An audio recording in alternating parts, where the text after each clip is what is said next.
Good day everyone, I am De Los Santos Guerrero. So our topic for today is Article 1226 to 1230 Penal Clause. My name is Eclairnal Kayan and my topic is all about Article 1226. Sabi dito, in obligation with penal clause, the penalty shall substitute the indemnity for damages and the payment of interest in case of non-compliance.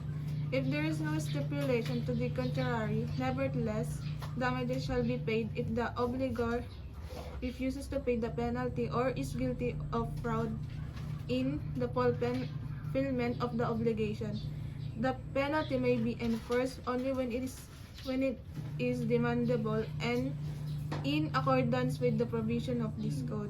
So, ibig sabihin, ayon sa Civil Code, ito ay isang mahalagang provision na namamahala sa mga obligasyon like tulad ng penal clause.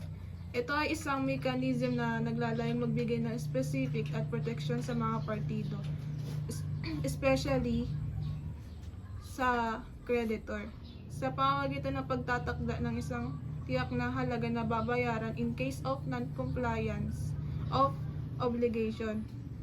Ang pangunahing layunin ng penal clause ay upang magsilbing incentive sa debtor na tuparin ang kanyang mga pangako o kasunduan at upang mapadali ang proseso sa pagkuha ng kabayaran sa mga kaso na hindi pagtupad. Sa karaniwang sitwasyon, ang nakatakdang parusa ay tinuturing na kapalit ng actual na damages at interest na maaaring idulot ng hindi pagtupad sa obligasyon. Ito ay nagbibigay ng kasiguraduhan na sa nagpapautang na mayroong remedyo na maggamit kahit na tiyak na kailangan pang patunayan ang eksaktong halaga ng damages. Gayunpaman, may mga exception sa mga panuntunang ito. Ang pagpapatupad ng penal clause ay dapat sumunod sa mga legal na pamamaraan na nakasaad sa Civil Code.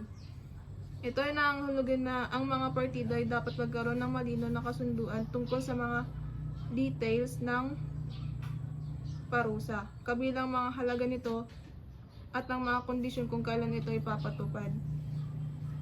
Ang malinaw na kasunduan ay mahalaga upang maiwasan ang mga hindi pagkakaunawaan at mga legal na problema sa hinaharap.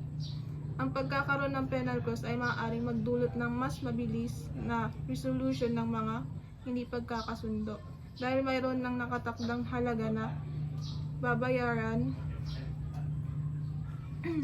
nababawasan ng mga pangangailangan para sa mahabang litigation at pagpapatunay ng mga damages. Ito ay nagbibigay ng mas mabilis at mas effective na paraan upang malutas ang mga problema. At the end of this topic, ang Article 1226 ay isang mahalagang bahagi ng batas ng kontrata sa Pilipinas. Ito ay nagbibigay ng balangkas para sa pagpapatupad ng penal clause na naglalayong protektahan ang mga karapatan ng mga partido at magtaguyod ng maayos na transaksyon sa negosyo. Ang tamang paggamit ng penal clause ay nagpapalakas ng integrity at ng mga agreement at nagbibigay ng katiyakan sa mga taong pumapasok sa mga kontrata. Article 1227 is the debtor cannot exempt himself from the performance of the obligation by paying the penalty, save in the case where this right has been expressly reserved from him. Neither can the creditor demand the fulfillment of the obligation and the satisfaction of the penalty at the same time, unless this right has been clearly granted him. However, if after the creditor has decided to require the fulfillment of the obligation, the performance therefore should become impossible without his fault, the penalty may be enforced. For example, Juan obliged himself to construct the house of Maria and to finish it within 3 months. Otherwise, Juan is going to pay Maria a 100,000 pesos as penalty pag hindi niya natapos within 3 months. Now, what are the right and obligation of the party? So first, si Juan hindi siya makakapagbayad ng 100,000 pesos tapos hindi na niya i-construct yung bahay ni Maria unless there is an agreement giving him that option kasi ang sabi ng first sentence ng Article 1227, the debtor cannot exempt himself from the performance of the obligation by paying the penalty save in the case where this right has been expressed reserved from him. Now, paano naman dun kay Maria?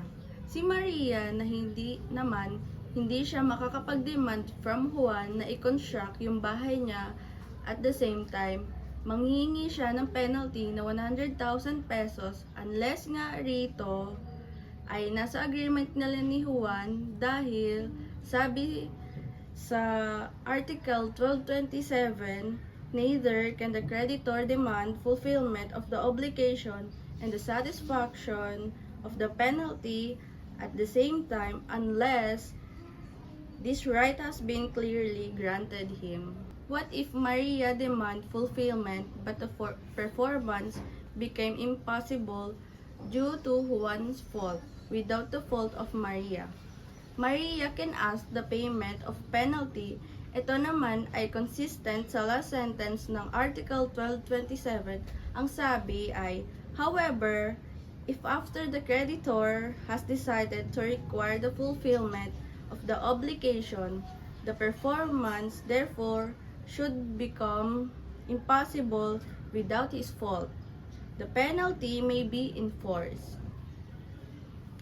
But now, sa word na expressly and clearly granted, the debtor has the right to pay the penalty sa halip na performance ng obligation only when this right has been expressly reserved from him. So, dapat meron talagang express stipulation sa contract, but with respect to creditor, meron siyang right to demand performance ng payment of penalty joint when this right has been clearly granted, meaning ito is actually not required na yung right na ito ay expressly reserved from him. Hindi katulad nun kay debtor, pwedeng implied lang.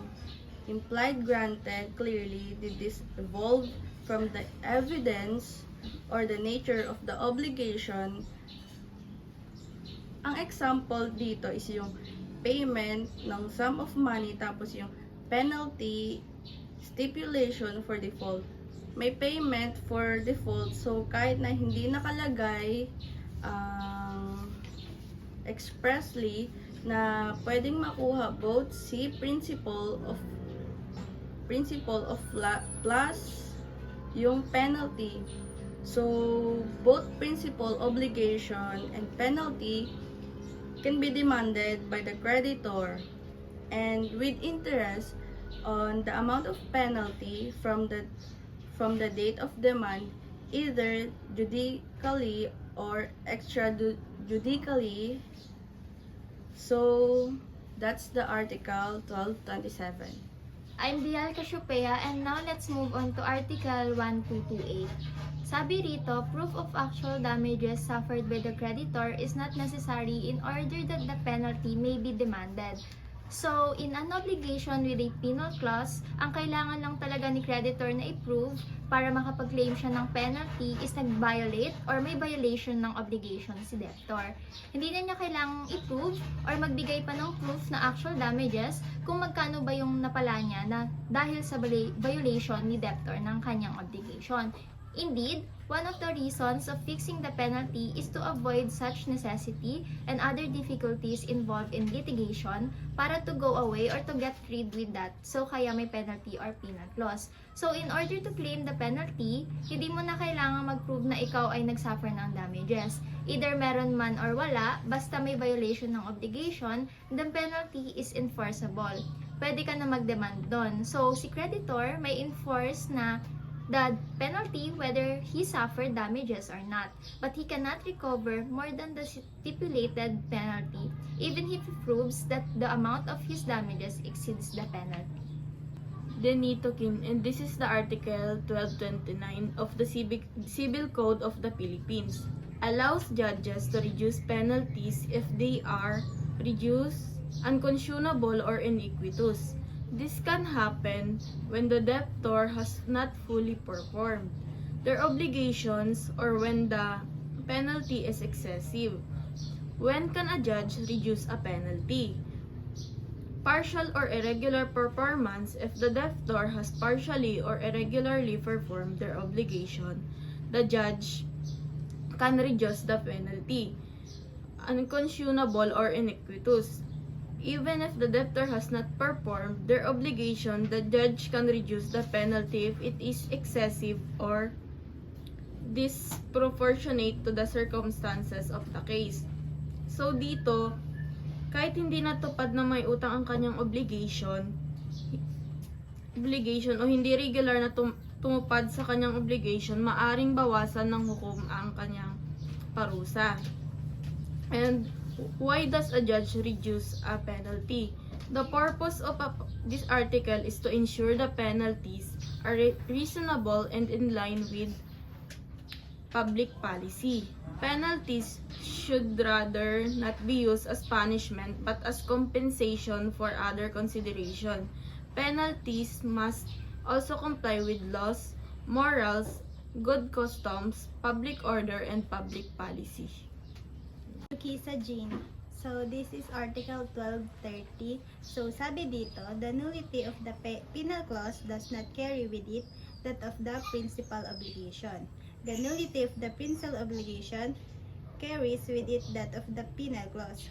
So, the general principle that accessors follows the principle and not vice versa.